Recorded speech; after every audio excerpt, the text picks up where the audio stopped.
Well,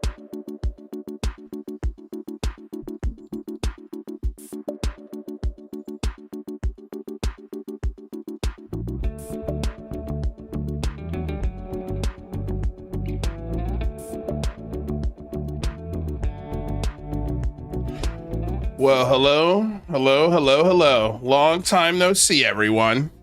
How we doing? Oh, is my mic peaking? Let me make sure my mic's not peaking. I turn that down a little bit. All right, there we go. I think that's good. You guys, man, so much to talk about. Before we get started, welcome to Lou Reviews, the destination for critical thinking in the realm of the unexplained. I'm your host, Luis Jimenez. Please don't forget to smack that like, share, and subscribe button and ring the bell. That way you are notified anytime we go live. And if you'd like to support the show with the almighty dollar, links are in the description below. We truly appreciate it. Today, we're going to break down as much UFO news as possible. There was a lot in the last week that I've been gone. The failed UAPDA Disclosure Act bill, which failed to pass in this year's National Defense Authorization Act. Whose fault is it? Who's getting the blame? We're going to dive into it. It's very interesting. We also had a very, very poor showing of activists to a point where it's like laughable. It is very laughable. I mean, we had, I think, 5 people show up with signs to protest the knocking down of the UAP Disclosure Act. We're also going to get into how Grusch is now seen a UFO. It looks like he's changing his story again, and he's adding stuff now to it. And the only people he's giving interviews to are fired journalists who've been disgraced because of the piss poor journalism that they've been doing. And the only platform that they have is a failing social platform. That's the TV show. It's weird. It's pathetic. It is the lowest bar of good news that any true believer should want. And again, we'll get into that as well. Danny Sheehan loses his mind, although we covered Danny Sheehan a little bit on the last show. And Coulthart and Ashton Forbes do the inevitable. They double down on nonsense. So that's the show today, guys. Let's get into it. Want to say hello to everyone who is here. I truly appreciate all the support. Lord Ludacris, Fifi Barbora, Greg O'Brien, Eventide, Pat Calabria, James Craig, Silly Goose, Simon Fly, Tim F. How's everyone doing? Complizier, Jason Parker. Guys, what's shaking? Dana Shadow, hello. Thank you for being here. Renee Cruz in the house. Wise Monkey, what's shaking? All right.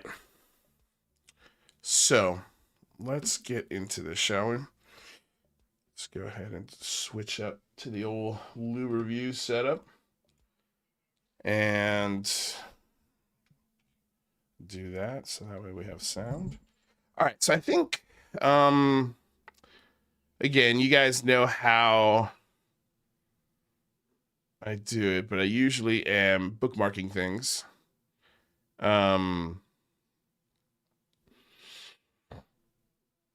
So let's see here. Where do we start? Okay, actually, I didn't even mention this. I want to start with this. I want to start with Chris Bledsoe. This guy, I don't know how he gets the pass that a lot of other people who are full of shit don't get. I mean, this is one guy that I guess it's probably because it's a lack of social, platforms that he's on, like Twitter, things like that. He's not as public, but this guy's story is so dumb. It's so ridiculously over the top. And the funniest part about all of it is that him and his entire family are RC enthusiasts. They are masters of remote control things like cars, specifically drones and airplanes. And it doesn't take a lot with a family of RC enthusiasts to fake UFO footage as if you're a chosen one. It's so ridiculous, man. I don't understand. And this is where I'm going to be a little critical of Danny Jones and this interview. I messaged Julian Dory, who's part of this crew, and I was like, just be careful. Be careful with this guy, because he's full of shit too. And he's an RC enthusiast. And if you've ever seen the inside of this guy's garage, it's loaded with RC planes, just loaded to the gills. They're literally falling out of the garage. He's written books where he's the chosen one and how the government is so interested in him, yet never once has anyone from the government ever come out to validate this guy's claims. His family, especially his son, Ryan Bledsoe, is cuckoo for Cocoa Puffs. They're just a family of people who are in on the con, and they're okay with it because they're making money, and probably a lot of it with between the television appearances, shows like this, book publications, the platforms that he goes on to sell his wares. This guy makes a lot of money off this bullshit. A lot of money. And so I wanted to play this clip because this is the clip that sort of made the big news. I mean, even Grant Levac was like, as the Australian Department of Defense has shown next to no interest publicly in UAP since 1996, I continue to be intrigued by Bledsoe's claim that the Australian DOD engaged him after the encounter with, quote, the lady, and expressed an interest in his experiences with UAP. Ryan Bledsoe of the Bledsoe podcast, while I recognize you have not been responsive to previous requests, would your father now be better positioned and prepared to share additional details of the engagement with the Australian DOD? Of course he's not. Of course he won't. The second you start asking this guy any real substantive questions, it's just a bunch of garble. But let's listen to what he's got to say about the lady. And that's the funniest thing, just the most non-descriptive thing. But here we go. Oh, and let me go ahead and do my, before I play this clip, turn that up. Let me do my good old fair use. This is fair use, transformative work. We are educating the public on these videos. We are also critiquing them. This is covered under fair use and allowable by law. So there's that. There we go. All right, make sure the sound on this is good. Here we go. The amazing thing is, Danny, is I went from totally quitting and announcing it to the heavens, I'm never going to do this again, to a new, renewed energy of now what am I going to do? If I tell this about the lady, they're going to come lock me up. They're going to think I'm crazy for sure. Mm-hmm. So I didn't say anything for a while. And 2 weeks later, a week later, I had vowed not to ever speak about it again. 1 week later, I get a call from MUFON saying, we want you to talk in Asheville, North Carolina, which is 6 hours away. And I readily accepted, yeah, I want to talk. So I was a different attitude towards it. And that's where I met Diana Pasulka 2 weeks after the lady came. And I started talking about the lady in that conference, and the audience began to heckle me. They made fun. They didn't want to hear about the lady. Right. I don't believe this at all. I don't believe this at all. If this is a MUFON meeting, it should be recorded. It should be recorded somewhere. I would love to hear the audience heckle his story about the lady. I bet they were eating that shit up. I would love to see the recording of that. Cosmic Judas, get on that one. You can't. So it was a very traumatic thing, and that bonded Diana and I for all these years to where that's how we became to know one another. But the crazy thing is immediately when she left, that's when I began to document everything. I could get pictures. I could take you out and share it with you. Yeah. I bet Only you could. after she came. Only after the lady. He hasn't done that for anyone. Well, instead of bringing out Danny Jones, why don't you bring out some scientists? To bring out Mick West? Why don't you bring out people that actually need convincing? To bring out a news crew? You could summon these things anytime. So there's a UFO summoner. He's special, everyone. You're not. He's got the special DNA you don't. And Diana Pasulka is... We're going to get into Diana Pasulka. To me, maybe one of the most... I don't know what to label her. I don't like her. I'll just put it that way. I think she's so dangerous to this conversation because she feeds into this belief system so hard. She leans into them so freaking hard. And I have some inside information about the Seoul conference. Someone who was, I can't say the story because I don't want them to get in trouble. I don't want them to get called out. I don't want to get them harassed, but she writes me occasionally. And she's very supportive of me behind the scenes. Publicly, she doesn't want to say anything because she doesn't want to be harassed. But this is someone who's been asked to speak at a few conferences.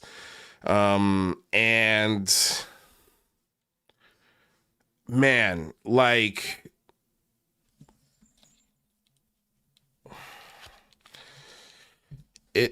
it's yeah, maybe one day I'll be able to tell you guys this, but it just gives me bad vibes about Diana Pasulka. It gives me bad vibes about, well, I've already had bad vibes about the Soul Foundation. I mean, that's just full of CIA assets and believers and cult leaders and, you know, the foot soldiers of ufology. It's a scam as far as I'm concerned. But only time will tell, I guess. Anyway, it's just funny that, you know, this guy, Chris Bledsoe, the second he saw and had a conversation with Diana Pasulka, that's when he was able to summon them. That's when his superpowers kicked in. Lady came. Yep. What do you think the bull symbolized? I don't know, but I know this. It got the attention of Diana and the Vatican and CIA, NASA, and wow, everybody. DOD, everybody. The Vatican, NASA, CIA, Diana Pasulka, you name it, they wanted to party with me. They wanted this story so hard. Show us one shred of evidence of that. Just one. One shred. Why don't you go out into the middle of Los Angeles, where you're not allowed to fly drones, and summon some UFOs? To do it in a major metropolitan area. So that way we could get some proof of these things. You know, since people have been screaming at the top of their lungs for it, since a whole bunch of people are crying about the UAPDA not getting passed. Like, you can end all of this, Chris Bledsoe, Ryan Bledsoe, the Bledsoe family. You guys can end it tomorrow with your superpowers. But why would you do that? And what's hilarious is Ryan Bledsoe always said, every 2 days, he's talking about an awakening coming. It's coming, the awakening. He's been saying it for the better part of now 4 or 5 years. So,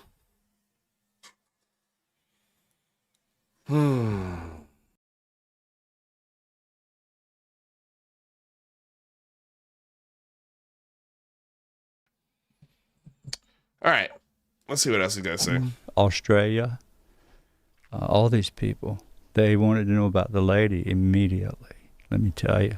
In fact, I put it in writing to 2 generals at the Pentagon what she told me. I was asked to do that. Which generals? Where are the letters? What'd you say?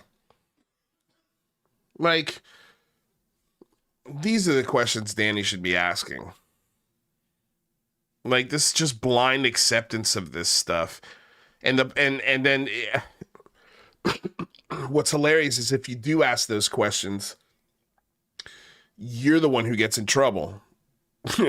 You're the one who gets labeled a hater or, rude or treating your guests disrespectfully simply for asking questions. UFO Shane with a $5 donation. Thank you so much, man. Says facts keep spitting the facts. I will try. I will definitely try. UFO Shane said some very interesting things in his space the other day about Chris Lato, that's another whole, I could do one episode about that nutball.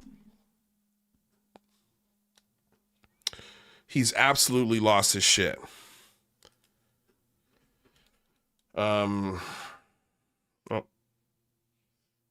William Catalano, he went on to talk about someone from NASA who mapped the moon, told him there are ancient buildings on the dark side of the moon that we didn't put there, and they are super ancient. Man, so mysterious. It's so silly, man. It's so silly. It truly is. Just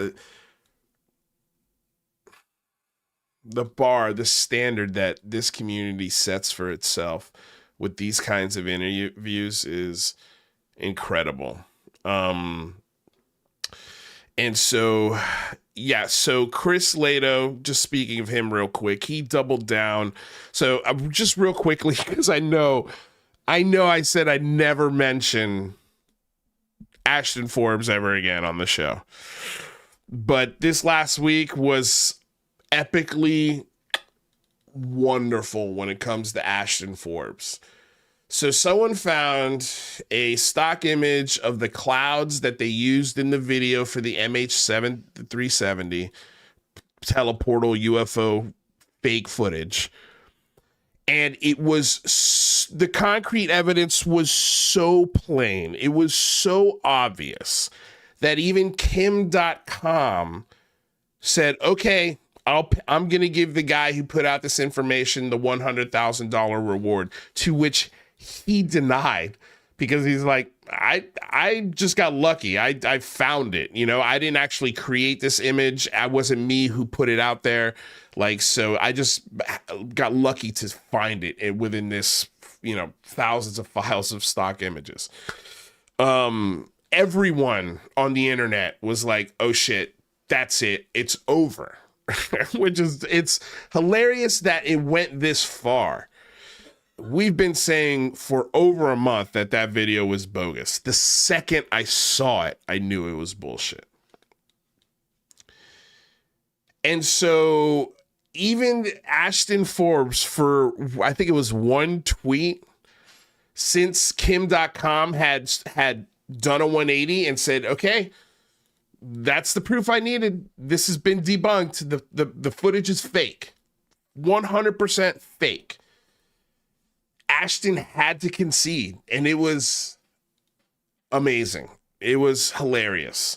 But then as soon as he conceded, he went right back into conspiracy mode, and now he's full-blown, yeah, the stock footage they found, it was put there by a plant, it was this, and this, giving every excuse in the book as to why he's not wrong.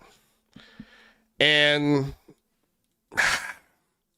I think he'll keep going, but it was such a great moment. It was such a clown moment. I see Blizzard here with the clowns.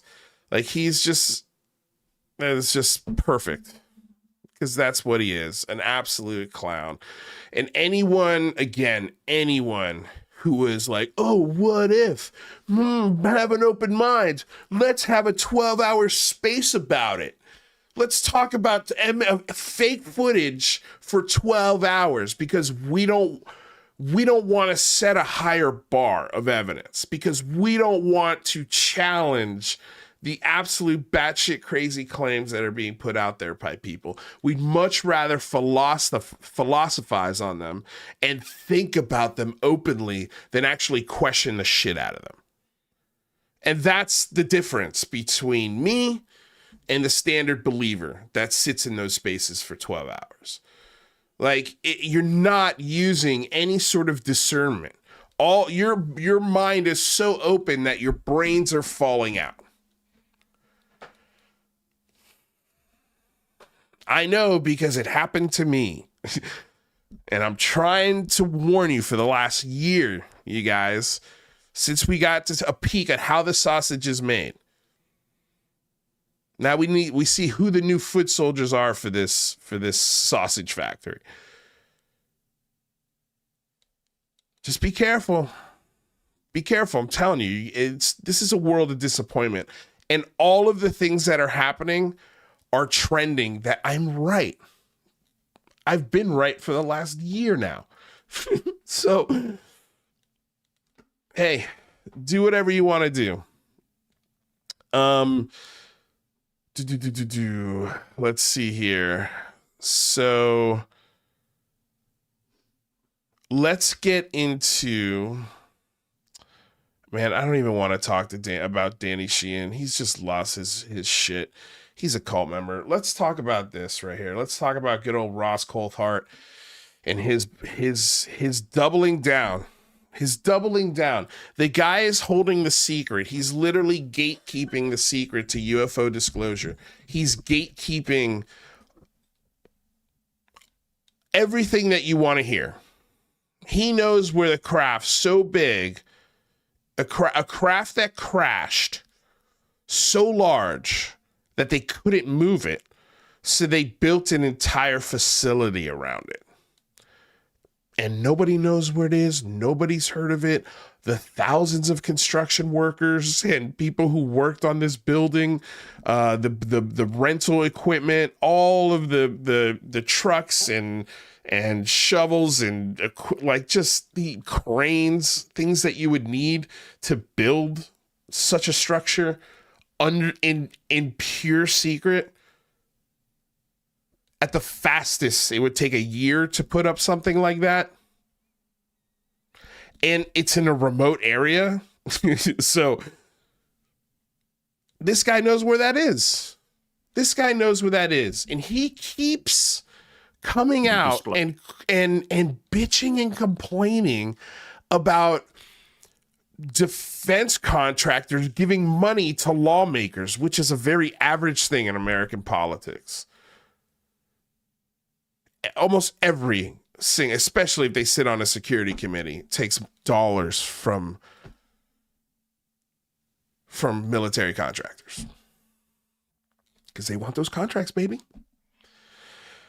And so Ross Coulthart goes after everybody, but it's he is contradicting himself. Let's listen to what he says this time on the old Need to Know with Coulthart and Zabel. Again, fair use. This is fair use. We are critiquing it's transformative work, and we are critiquing the videos that we are sharing. This is covered under fair use and allowable by law. So let's hear what good old gatekeeper Ross Coulthart has to say. UAP Disclosure Act has been steadily more and more emasculated, gutted, purged of anything useful that might assist in UAP disclosure. And what we have left is a flaccid, limp lettuce leaf of legislation, a pathetic shill attempt to try and pacify the public, who I am sure are going to declaim this legislation for the fop pretense that it is. I feel very strongly about this, Bryce. I think we've been played. I think all along there was a group in... He thinks you've been played. Really, Ross? You think we've been played? You're the one holding the fiddle, man. You're the one holding the fiddle, my friend. You and your buddy Bryce Zabel here. Steve Long, thank you for the donation. $9.99, appreciate it. Those looking for good info are glad snapped out of the haze of belief and awe of many were wrapped in. He has knowledge of the history and influencers and is excellent speaker, calling it as he sees it. Yeah, who are you talking about here, Steve? Is it me? Thanks. If it's me, I appreciate that. I appreciate it. In the defence aerospace lobby that wanted this legislation suppressed, we were led to believe that there was going to be a bipartisan support, but all along, certain lick-spittle congressmen, grovelling shills to the defence aerospace. Listen to this. The balls on this guy. The balls on this guy. Congressman, grovelling certain lick-spittle congress. Lick-spittle congressman. What is a lick-spittle?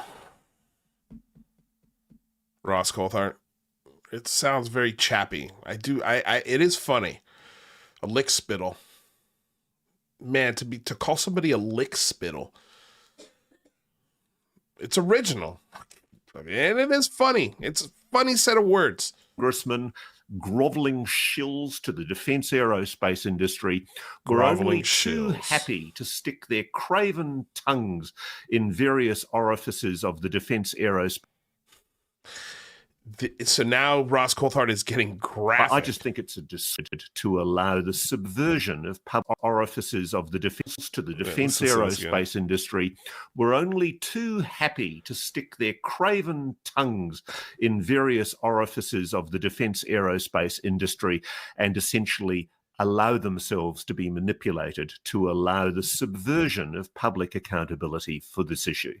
I just think it's a disgrace. It's a sad reflection on American democracy.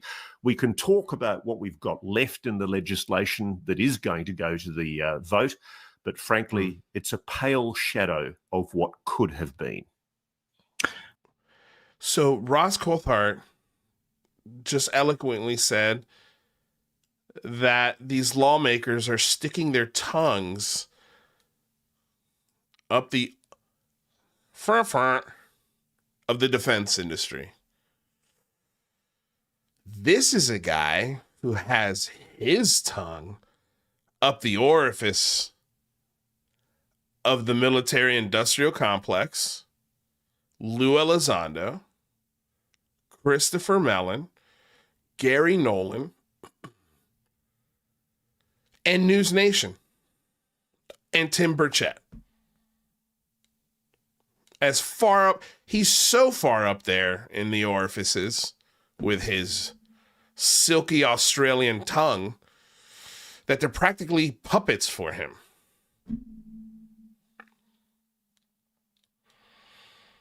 It's hilarious, man, that this guy who's holding the biggest secret in the history of man, multiple sources, remember, and he's got the gumption and the moxie to turn around and call our lawmakers, American citizens, some of them veterans. He's called for them to be dragged and stoned behind a Humvee. This guy.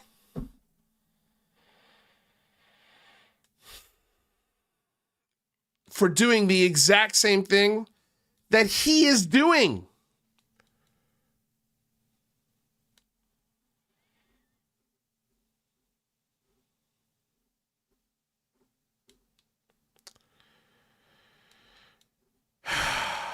So the UAPDA,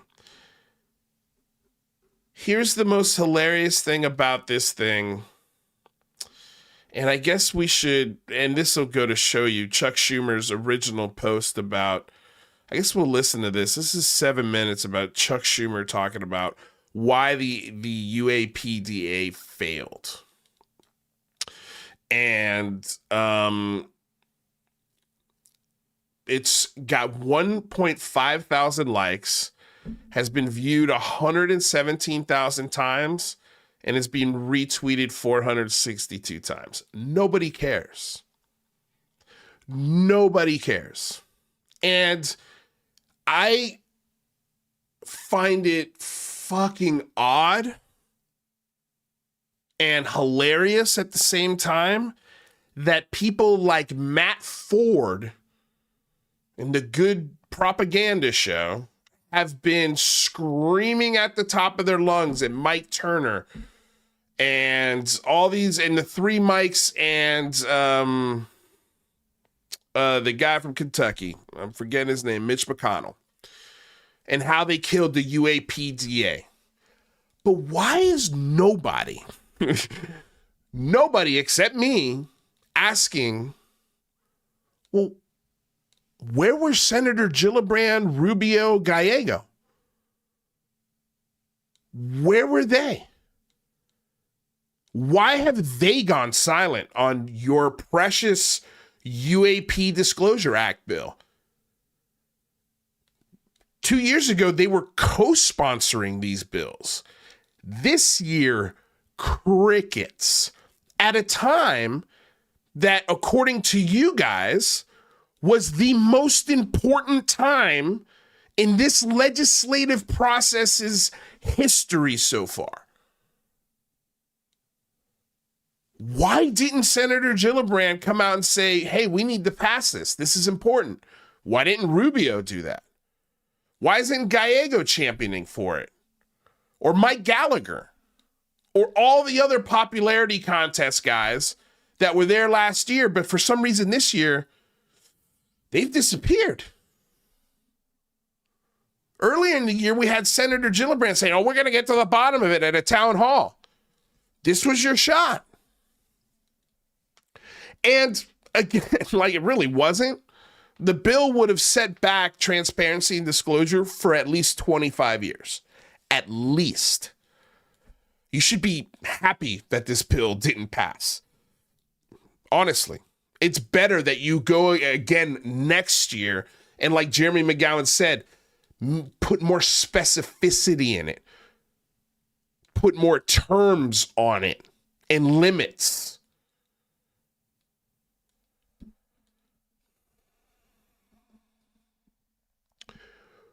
All of this hatred and all of this drumming up and all of this chest pounding and call to arms and actions from these maniacs, morons, and cult leaders, why are they not going after Senator Gillibrand? Why are they not going after Marco Rubio? Especially those two. They're the ones who started this. They literally started this conversation legislatively. They were the ones who first started speaking up. And now in your moment of, I mean, how helpful would it have been to have Senator Gillibrand come out publicly and say, yeah, we're getting stonewalled, and we don't know why.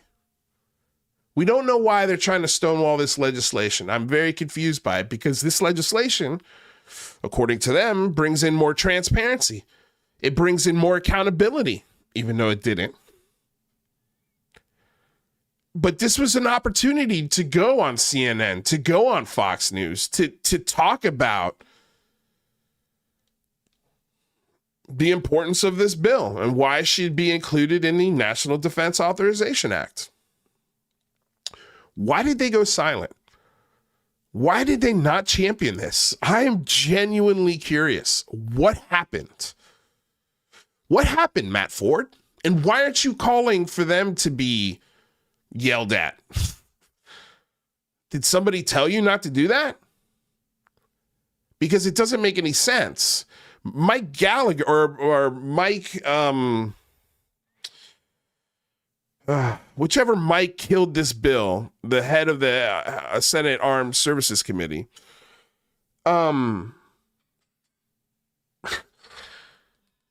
he spoke about this publicly maybe twice. He wasn't championing this. He wasn't asking for this. But man, behind the scenes, he sure had a big hand in killing it. And I'm curious to know what the motivations for those are, because someone's got to ask him. I'm curious to know. I mean, at the surface level, it's like, dude, why wouldn't you sign that?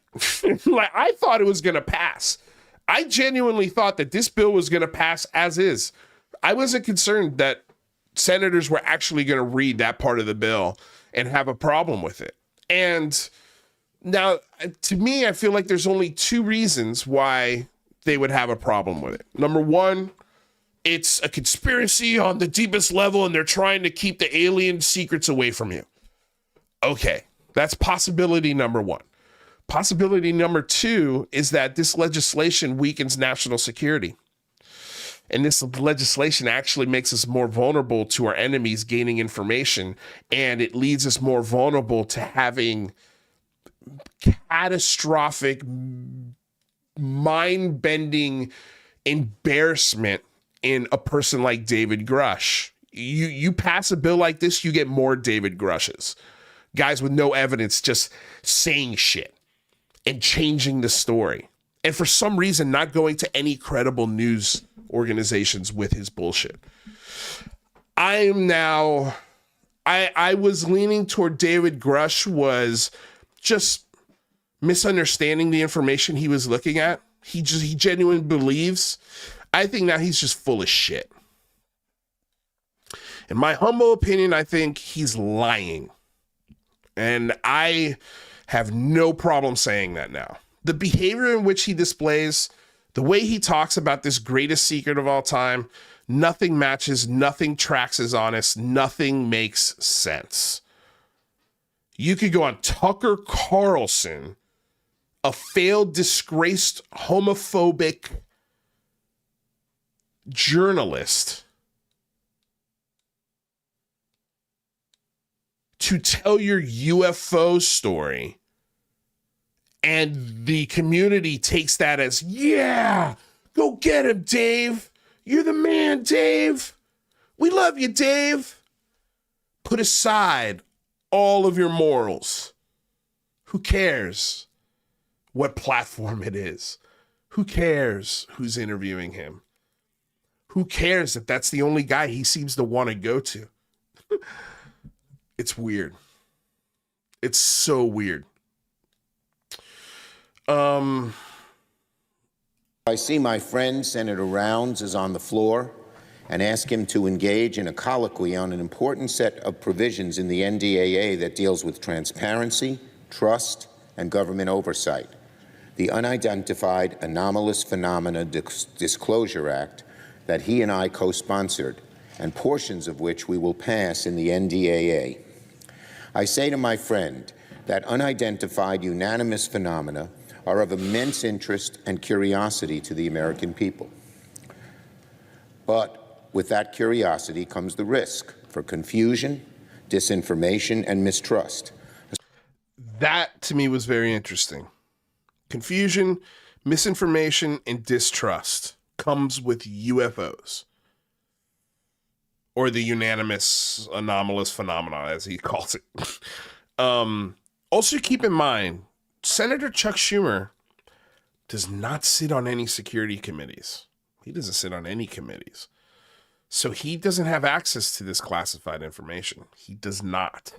He doesn't sit in skiffs and listen to the most classified, technologically advanced information on the planet. This is a popularity contest for him, and he's whipping up support because that's what he does.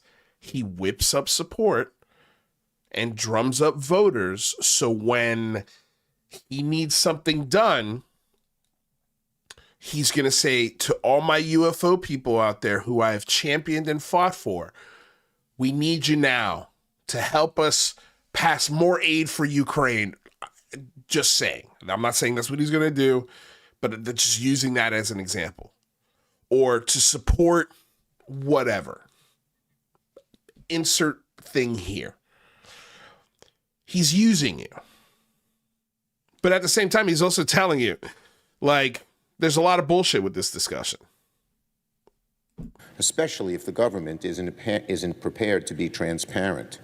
The United States government has gathered a great deal of information about UAPs over many decades, but has refused to share it with the American people. That is wrong, and additionally, it breeds mistrust. We've also been notified by multiple credible sources that information on UAPs has also been withheld from Congress, which, if true, is a violation of the laws requiring full notification to the legislative branch, especially as it relates to the 4 congressional leaders, the defense committees, and the Intelligence Committee. So the bill I worked on with Senator Rounds offered a common-sense solution. Let's increase transparency on UAPs by using a model that works, by following what the federal government did 30 years ago with the JFK Assassination Records Collection Act.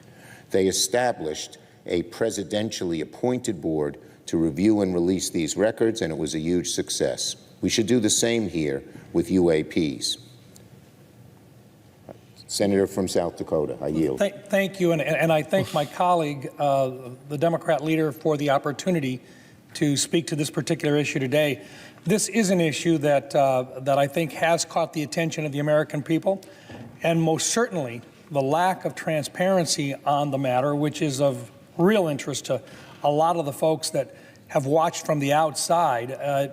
Well, it brings together, I think, a notable parallel in the withholding of information about items that are in the government's possession regarding, in this particular case, the assassination of President John F. Kennedy. That same approach by government in terms of the possible withholding of information brings more questions and more attention to the issue of the assassination. We wanted to take that same approach with regard to how we could dispel myths, misinformation about UAPs, about unidentified flying objects, unidentified objects that simply have come to the attention of the American people. Congress did pass legislation 30 years ago requiring the review and release of all records relating to that historic tragedy, the assassination of John Kennedy, which has led to the release of a great deal of information. The UAP Disclosure Act was closely modeled on the JFK Records Act. Say to my colleague from South Dakota, who we've worked with as a great team on this issue and many other issues, I might add, it's beyond disappointing that the House has refused to work with us on all the important elements of the UAP Disclosure Act during the NDAA conference. But nevertheless, we did make important progress. For the first time, the National Archives will gather records from across the federal government on UAPs and have a legal mandate to release those records to the public if appropriate. This is a major, major win for government transparency on UAPs, and it gives us it's not a major win at all, because who decides if it's appropriate to release? Strong foundation for more action in the future. I agree, sir, and I think probably the most significant shortcomings that I think we need to visit about as well, shortcomings of the conference committee agreement that are now being voted on, were the rejection, first of all, of a government-wide review board composed of expert citizens, presidentially appointed and Senate confirmed, to control the process of reviewing the records and recommending to the president what records should be released immediately or postponed, and a requirement as a transparency measure for the government to obtain any recovered UAP material. Nope, darn it.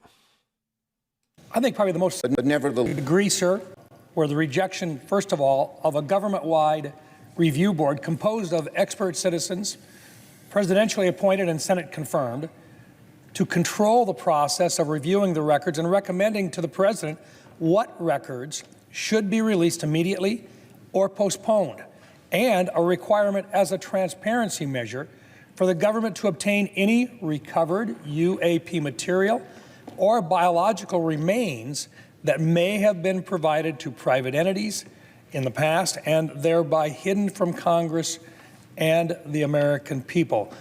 we are lacking oversight opportunities and we are not fulfilling our responsibilities. Well, I'd like to echo what my friend Senator Rounds has said today and on many occasions.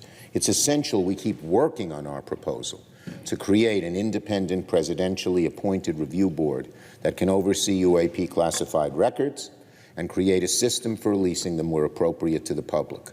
Again, as the senator has said, it's the same method used for the JFK records, and it continues to work to this very day. It is really what's again, I love how they champion this JFK legislation as if it's worked. There's still a lot of files that the American people have not seen to give them a complete picture of what happened in the assassination of JFK. And they keep putting the most important of those files under lock and key and keep pushing the date back as to when the American people can see it. So that legislation, pardon my French, fucking sucks. It sucks. And so, again, you should be happy that this failed, because this legislation would have just pushed back. If there was any alien technology, it would have been pushed back and buried deeper with this legislation.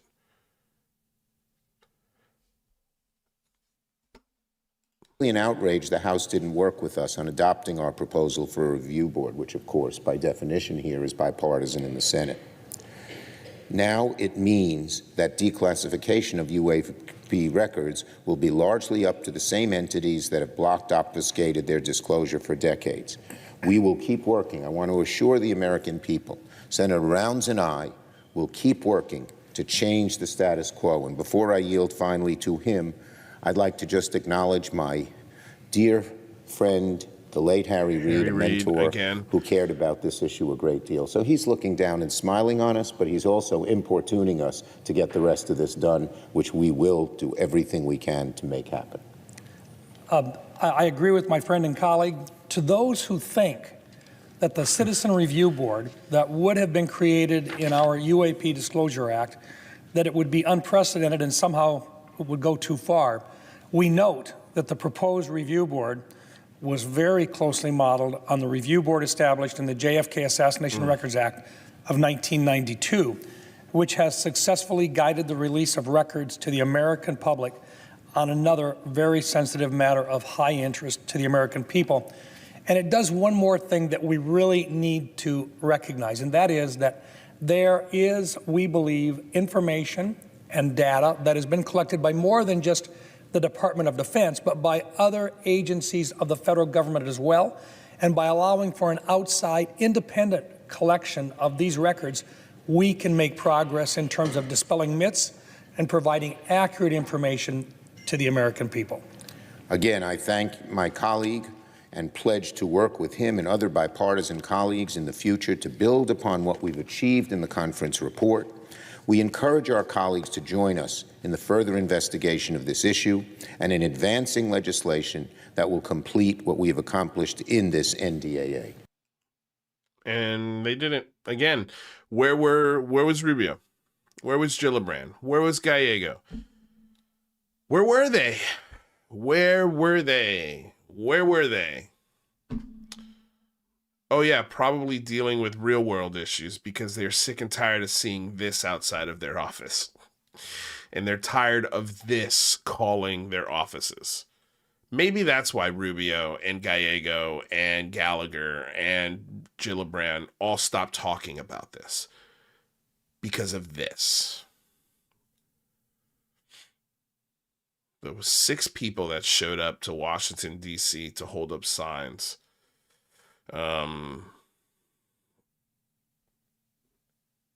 It's just hilarious, man. Very, very funny. And so, okay, let's take a look. Well, we can't. This is the whole stupid interview. Let's see here.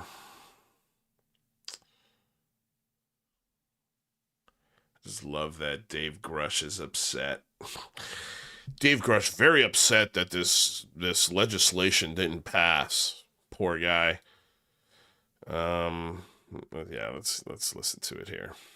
Were killed from this defense bill that basically watered down the requirement to make public any information about spacecraft, about alien remains. I take it you're disappointed. Yes, yeah, thank you for having me on today. And what we're witnessing right now is, quite frankly, the greatest legislative failure in American history. You had a very strong amendment for government transparency on this issue, whether you believe my allegations or not. This is a government transparency issue. No, at nobody large. believes your allegations. And, nobody believes your allegations, David Grusch. Nobody at the Department of Defense, none of your colleagues have come out who you've worked with and have said you're telling the truth. Nobody believes you. Only News Nation. And Jesse Michaels. Even Joe Rogan said, you're probably a useful idiot. And he interviewed you for 3 freaking hours. All you did was give him nothing for 3 straight droning hours. Modeled off of, previous government transparency issues. I was struck by something that Democratic Representative Jared Moskowitz of Florida recently said. He said, quote, "The reason why I got involved is we started asking questions, legitimate questions. The pushback we got is what interests me." So Jared Moskowitz is asking questions that he's getting pushback on because he's not qualified and he doesn't sit on the committees. God, I feel like a broken record saying this. He does not sit on the committees to have access to the information that he is asking for. I cannot say it enough. All of the congressmen that are talking about this are doing it for clicks and support and popularity. I mean, for fuck's sake, one of them was an Instagram model before she was a lawmaker. She lives on likes. That is her currency and also her that's what she consumes. That's her substance, is likes and shares. She used to get them wearing just bikinis and holding guns. It's so stupid. It's so stupid.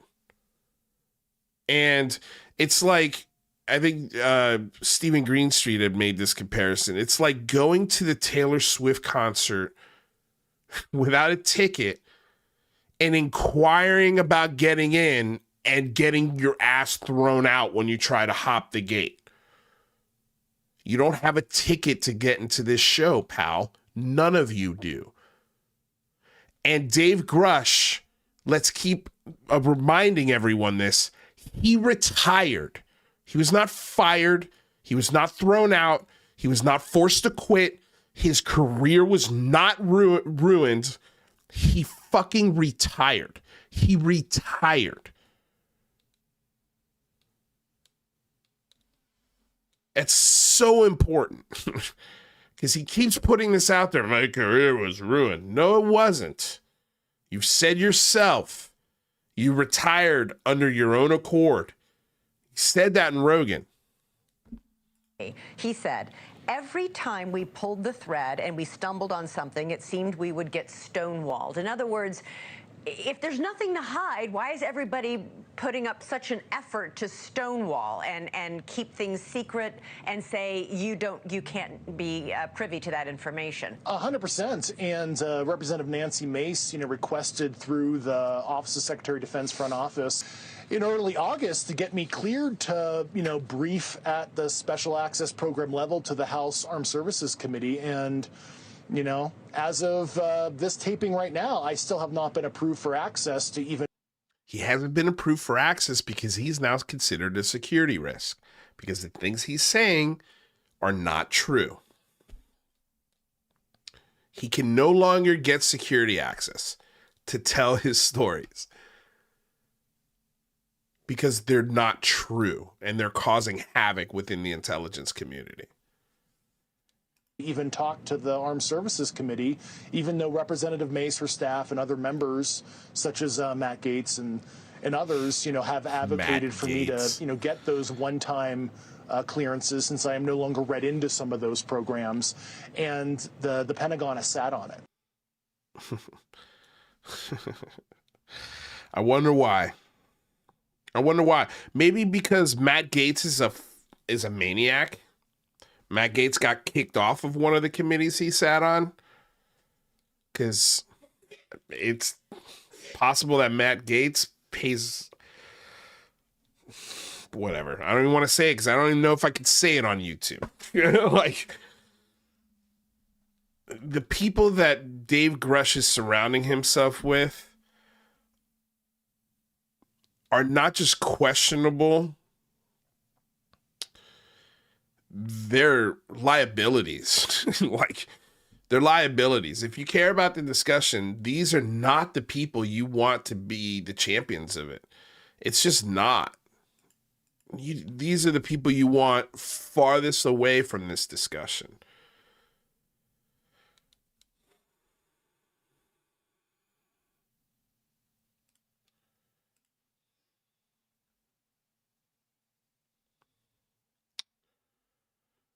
Let's see here. And this how we gonna do it. No, we don't want to listen to that. I want to hear his Grusch, a former Air Force intelligence officer, made headlines when he said that the U.S. government is covering up a UFO and a retrieval program. The United States, Grusch said months ago, in possession of quite a number of non-human exotic origin vehicles.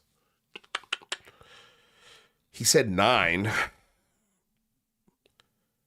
I think on Rogan, he said there were 9 craft.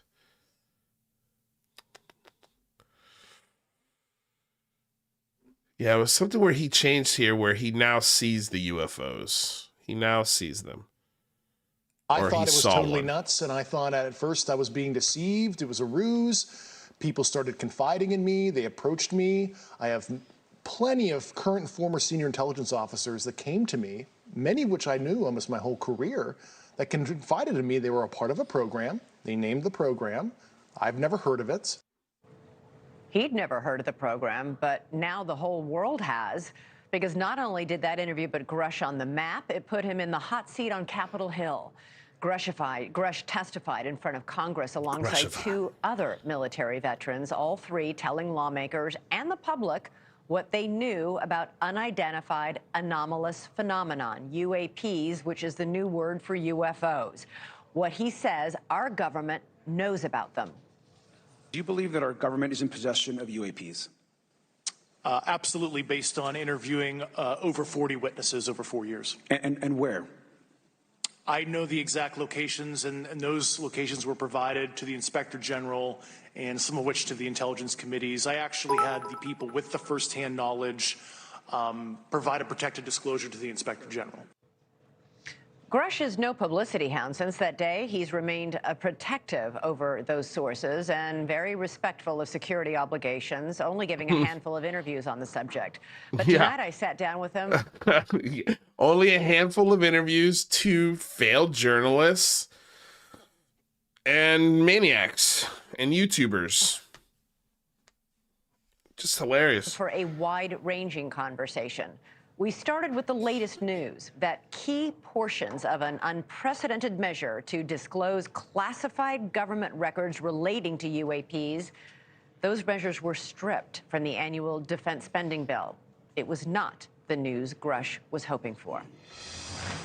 David, we just heard that 2 key provisions were killed from this defense bill that basically water down the requirement to make public any information about spacecraft, about alien remains. I take it you're disappointed.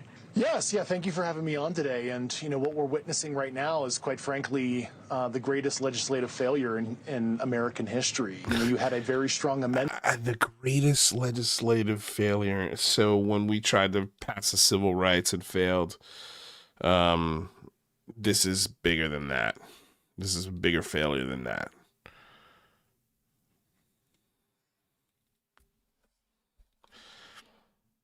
amendment for government transparency modeled off of on the Senate Select Committee for Intelligence championed. That did make it through conference, and I do congratulate the senators that pushed hard to make sure that that was not removed during conference to help further this effort. It leaves the door open for anything that is, quote, national security, we get to keep secret. 100%, and that's why we were going to have a neutral 9-person panel, and all that was enumerated in the. That's why we thought about this panel that we could fill with people that we wanted on our side, so that way we could push the narrative that we really want out there. But then, yeah, all these senators got together and were like, oh, this is a terrible idea. These guys are nutballs. They're going to create a mess, national security issue. This is going to be a problem down the road. We should probably kill this bill. Schumer rounds, amendment earlier this year, and that was not written in a vacuum. That was written, with other individuals bringing them information as well. Who? What other individuals? That's not classified. Tell us who. And why isn't Elizabeth Vargas asking who? Who helped shape this that wasn't in the vacuum? Who's not in this vacuum? Let's hear who's outside the vacuum. All right. Were you hoping to be on that panel, that 9-person panel that would make those decisions on what had to stay secret and what could be made public? Certainly it's not my place to be on the panel. I certainly offered through certain staff up to the White House. I would be happy to participate. I mean, I'm happy to get coffee, for God's sakes.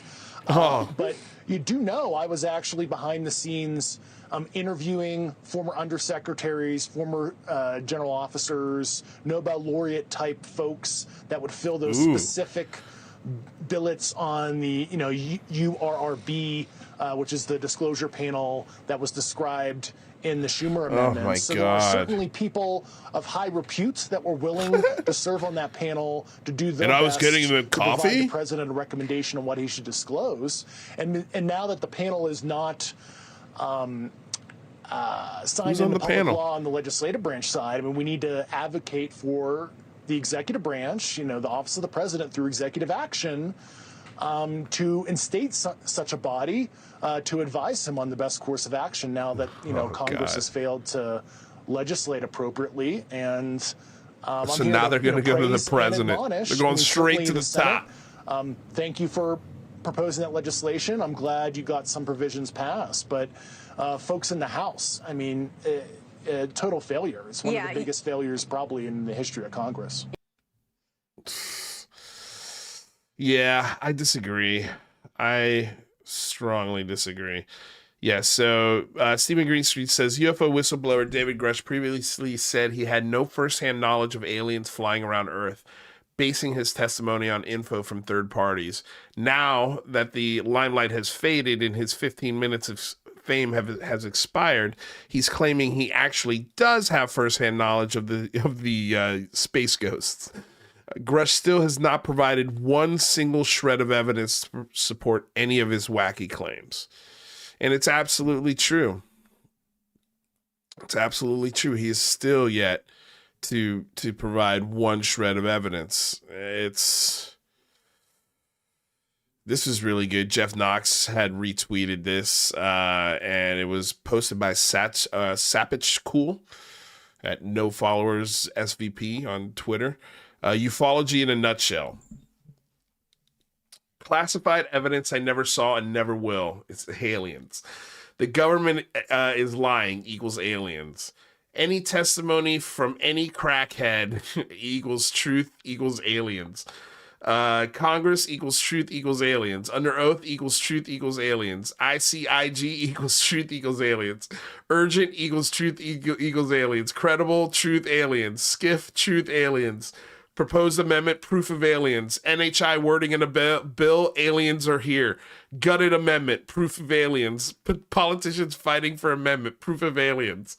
Politicians fighting against an amendment is proof of aliens. Reverse engineer UFOs, free energy from aliens. Blurry lights in the sky, aliens. 369 queptillion fuzzy YouTube videos. Aliens, everything equals aliens, and it's true. I mean, that it is ufology in a nutshell. So Tucker Carlson, I guess, did an hour-long interview with Dave Grusch, and all of the UFO nutballs are clipping it and sharing it, and they think it's the best thing since sliced bread. And here is the funniest thing I saw come out of it.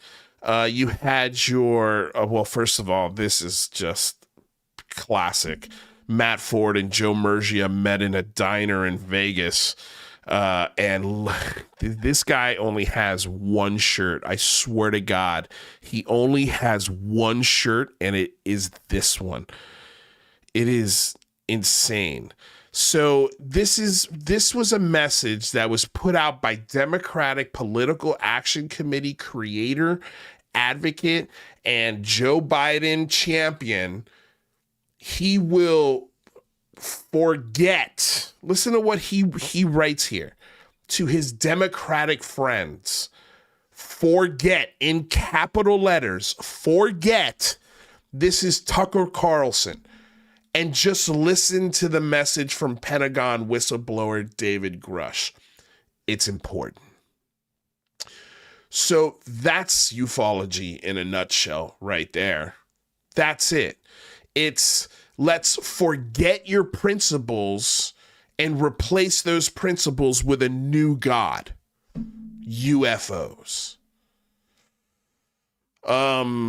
Absolutely horrific. That this guy, it considers himself a leader in this discussion. Matt Ford thinks he's a leader of truth, and he's a champion of truth. He's an idiot. He's just a dummy like me. He's a lighting director in Hollywood. I'm an actor in Hollywood. You're not a champion of anything. You're just a sucker and a loot bootlicker is what you are. And look at you. You're buddies with Joe Murgia, the guy who literally was the first guy to start the harassment of my show. This guy right here. This little pudgy, one shirt wearing fuzzball who's been saying the same shit since 1996 on TV. This is the young gun of ufology, a 70-year-old single male who casts stones in judgment from upon his UFO high horse. And he's been stamped of approval by Jeremy Corbell and George Knapp, the two biggest hoaxers and liars in the ufology business. And he knows that. And he will never, ever call them out for it. Ever. Because he knows where his really shitty toast is buttered. What a loser. What a jerk. No love for that guy whatsoever. So another very interesting thing happened here over the last week. And it was this. A moon pie commercial starring none other than Sean Cahill. And there was another alien girl here. Not alien girl, but Hollywood Ann, I think her name is. My name's Hollywood. Hollywood Ann. She's a CE5 professional and a first-hand experiencer and alien expert. Look at her. Yep, I'm sure you are, my lady. I'm sure you are. So this was a 4-minute ad that was created by moon pies. If you've never had a moon pie, I've been a fan of moon pies in the past. You don't see them much anymore, very rare. But they're like little cookies stuffed with marshmallows and covered in chocolate. I mean, good old American snack. And so Moon Pie thought it would be a great idea to hire Sean Cahill and these alien expert folks and put them in a commercial. Look, this is nothing new. Which means the potential. Right? Art Bell has done this before.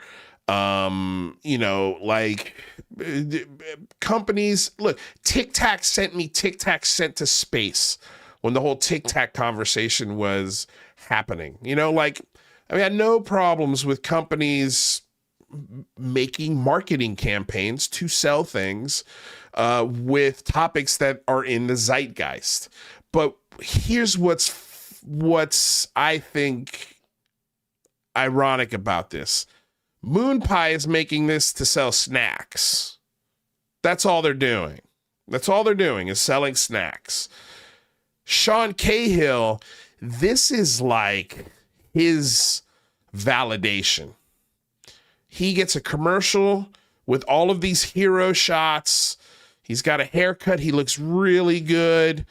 And they give him this really fun title. What's the title they give him? It's just so funny. Moon Pie will be the first brand to capitalize on this intergalactic. Here's another thing too, is like Sean Cahill capitalizing on this UFO thing. He lied about his witness testimony. He said that he saw the Tic Tac on the aircraft carrier that he was standing on. The Tic Tac and the squad of planes that were in that engagement were hundreds of miles away from the USS Nimitz. Hundreds of miles. It is physically impossible, I don't care what kind of binoculars you have, to have seen the Tic Tac event from the Nimitz. He's lying. And he's parlayed that into TV shows, a few TV shows, a whole bunch of podcasts, and now a commercial. Demographic.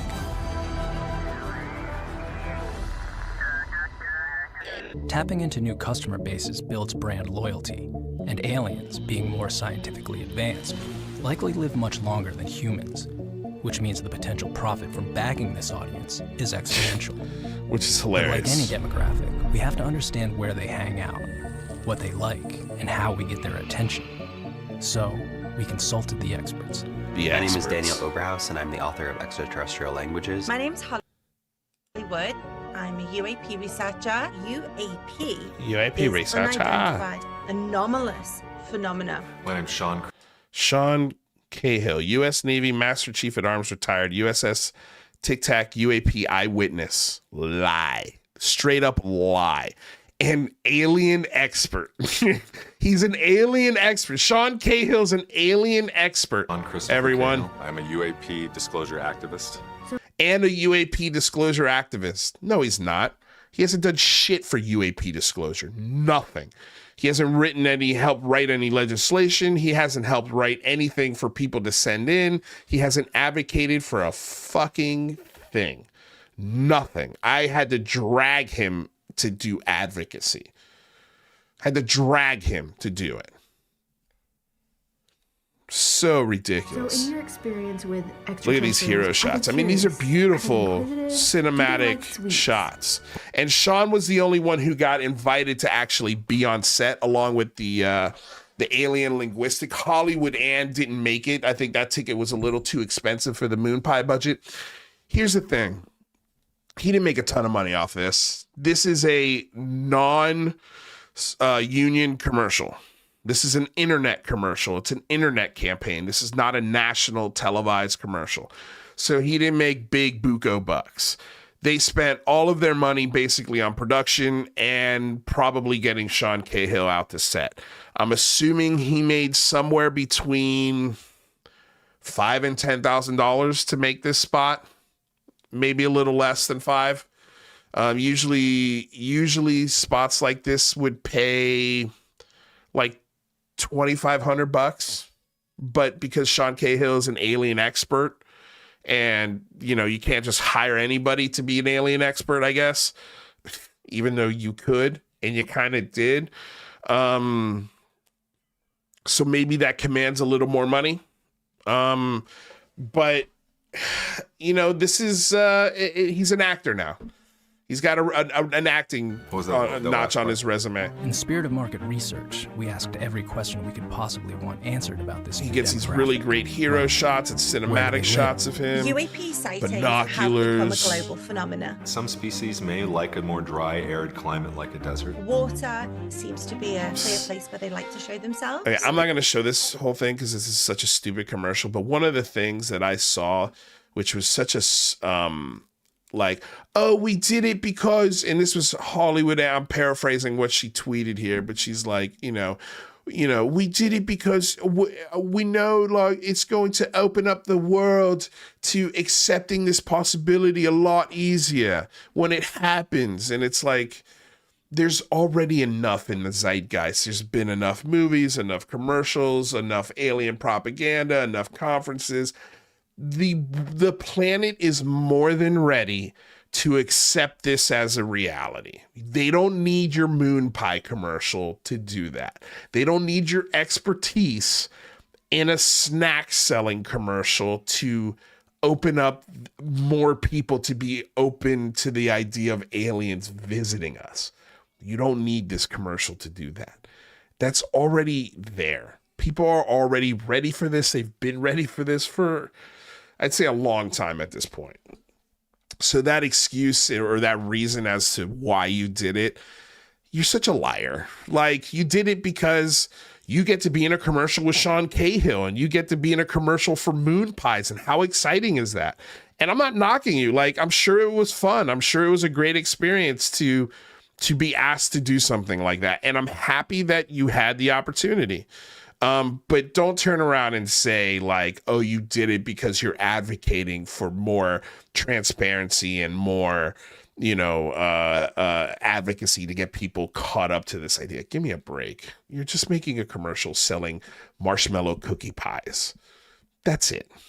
So quit taking yourself so fucking seriously, and just and what's funny is they didn't tag that like when I was made aware of this commercial, I retweeted it with I'll tell you exactly what I wrote because they actually deleted it.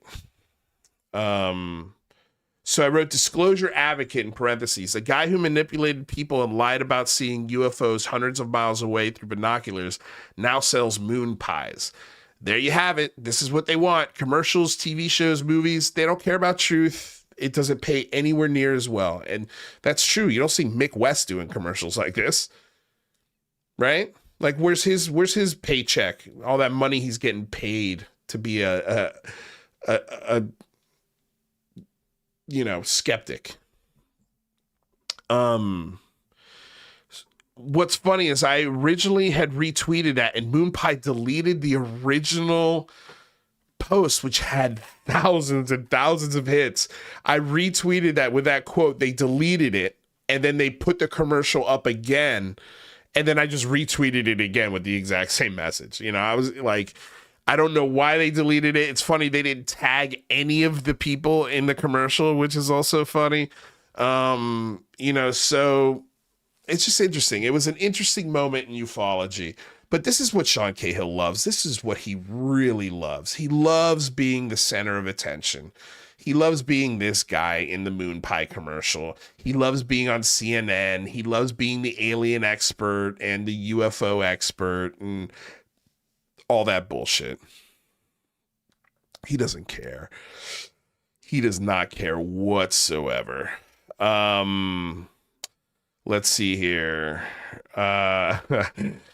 Just love making fun of Ryan Robbins. Dude, this guy writes, I will be publishing content, a proper treatment on catastrophic disclosure today. Watch this to prepare your soul. and later I tweeted that where he wrote, I don't take myself that seriously, and I think the UFO issue is absolutely ridiculous. And an hour before that, he was telling people to prepare their souls for the catastrophic disclosure video he was putting out. Just insane, dude. We do, man, there's some great Cosmic Judas stuff, but I don't want to play it because I always get a copyright hit on it. And just FYI, Stephen Greenstreet is putting up he's been killing it with his breakdown of Skinwalker Ranch and the entire OSAP Bigelow era. He's broken it down beautifully, and apparently he's got a 3-hour premiere coming here soon. and it's called Spooky Hustlers, and it's all about Leslie Kane, you know, Lou Elizondo, the Skinwalker Ranch, Jay Stratton, all these guys, and how they're all connected, and how just weird this whole thing is. It's the weirdest thing, the absolute weirdest thing. Yeah, this is so fun. Here's Kim.com. The MH370 videos are officially debunked. I offered a reward to debunk them. Jonas, please contact me via DM to get rewarded. I said, quote, I want the videos to be wrong. I want this to be fake. I don't want the US government to have this technology, and I'm very happy with the results. It's a good thing that he actually turned around and did offer the money that he put up. And it was great because once he did that, that was it. That was the end for Ashton. So I think that was a good moment. I enjoyed that moment. It was a very interesting week. We still have, I'm going to maybe do a show this weekend if I've got some time. It's been a crazy busy week. I've just been so busy with work and shows and auditions. It's been insane. A good insane, good stuff. But yeah, this week we're definitely, I already made the thumbnail for it. I was going to do this show today, but there was just so much interesting shit that happened over the last week. I was like, it's like we don't have time to talk about the aerogel technology that Professor Simon was talking about on his show that could easily explain the Calvine UFO and possibly UFOs in general. Because if this technology was available in the 90s around the Calvine UFO incident, God, Lord knows what they're doing with it these days. So we're going to get into that. That's going to be a really fun conversation. But yeah, I think that's going to be the show for today, guys. That's basically everything I wanted to talk about. I don't think I missed anything, but again, like the biggest thing for me was the, you know, sort of the contradiction of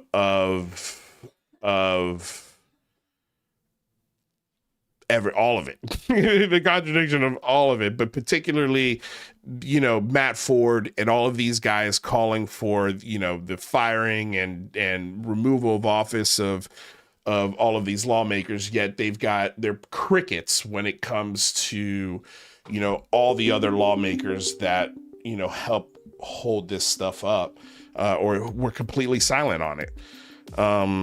It's just weird. It's so weird, but it's clear that somebody's telling them who to go after. Somebody's telling Matt Ford who to publicly call out. And I think we all know where that information's coming from, or at least the area in which that information is coming from, because it's not coming from Matt Ford. He's being told to say those things. So, you know, again, like, the clear differences in these shows. You know, we've been saying for a year that none of these lawmakers have the access to this stuff, and it doesn't matter what they say, and that turned out to be right. I think the only thing we really got wrong was I thought the bill was going to pass. I thought the UAP Disclosure Act was going to pass, and it didn't. And again, like, you might think I'm happy about that because, oh, well, it's a slam dunk. We won. You know, it's like a mark on our point for this side. But look, I want this legislation to pass. But if it's going to pass, do it the right way. Like, write it so it's effective and actually gets to the truth that you guys so desperately want, and also does it in a responsible way where the United States government doesn't have to reveal sources and methods. I think people can have their cake and eat it too in this situation, where the government can be transparent, it can be honest, it can add clarity, but also not give away government secrets. I think adding clarity to this discussion, and I think opening one more thing. Actually, let's talk about this real quick, because this is something that Matt Ford posted, and this is something that I've talked about many times, which is this. The United States Department of Energy launches a new office to coordinate critical and emerging technology. The U.S. Department of Energy today announced the launch of the Office of Critical Emerging Technology to ensure U.S. investments in areas such as artificial intelligence, biotechnology, quantum computing, and semiconductors leverage the department's wide range of assets and expertise to accelerate progress in these critical sectors. Critical and Emergency Technology, CET for short, acronym, have broad applications throughout the DOE, such as clean energy, national defense, and pandemic preparedness. Major advances in CET hold extraordinary potential for the economy and national security, but also pose a risk, and DOE's new office will focus on department's efforts to ensuring that its capabilities are helping to solve critical science, energy, and security challenges. So again, Department of Energy, I've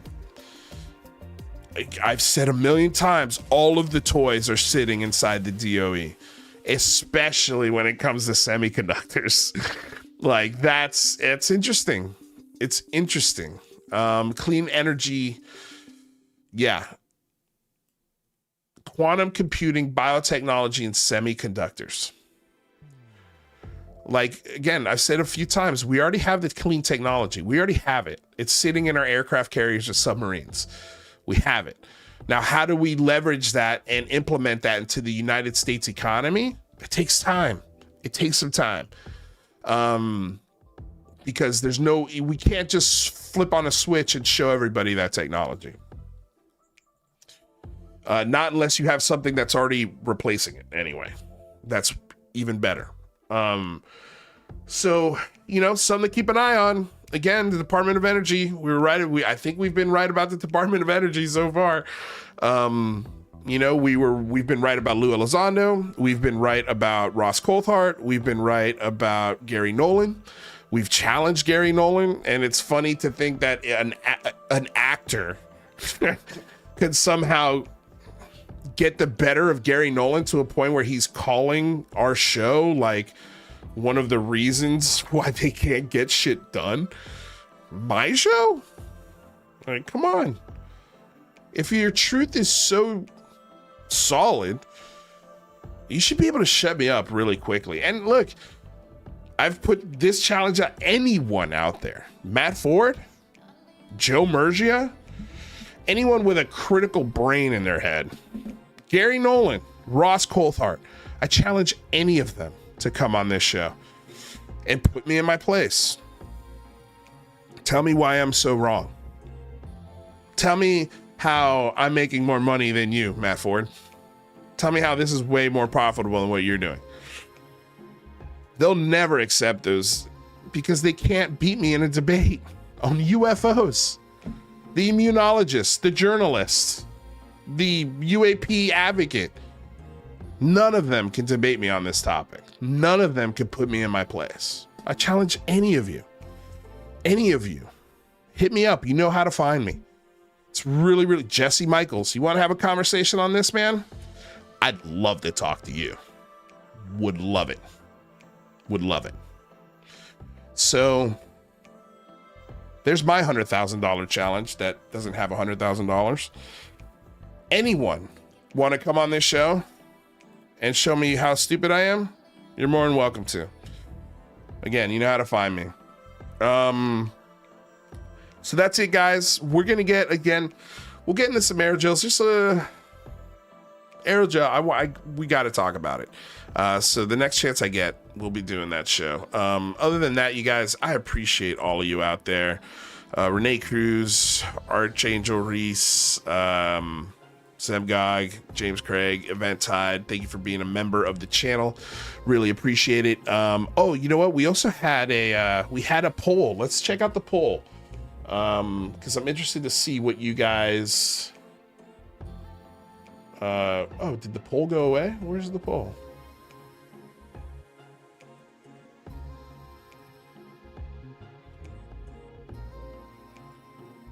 Oh man, did the poll go away? It did. Why did it go away? We had a great poll question up there. I didn't get to see the results of it. I thought it was here at the beginning of the show and then it just went away. You guys didn't see one? The poll fell down? Oh, damn it. All right, well, maybe we'll put it up next show.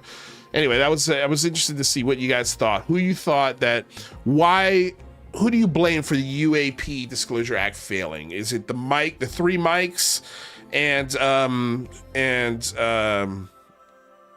the Kentucky Lost Boy? Was it, Senator Gillibrand and Rubio's fault? Was it bad legislation? And it doesn't really matter whose fault it was. The legislation was flawed. And I can't remember what the third one was. Anyway, or the fourth one. But anyway, you guys have a killer night. Have a killer rest of your week. It's Thursday. Tomorrow's Friday. So we're almost to the weekend.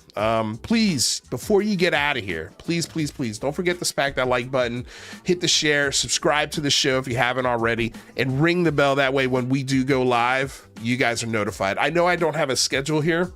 My life's been crazy this year. It's been very difficult to just stick to a schedule. I've been really trying to, but life's too crazy right now. So we do stream weekly. We stream usually 2 to 3 times a week sometimes. So again, ring that bell so that way you guys don't miss it.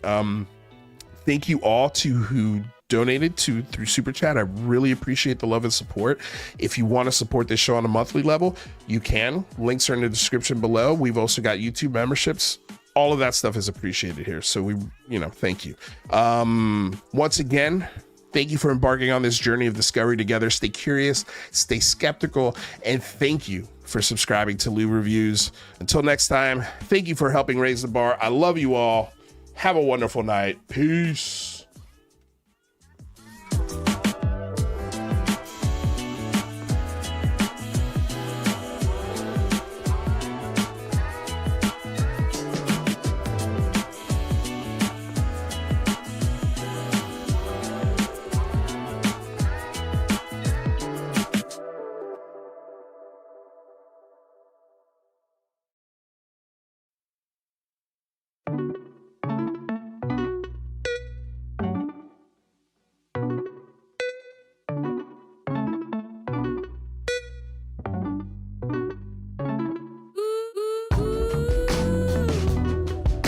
Thank you, my one Twitter live viewer, Logan Black. Thank you.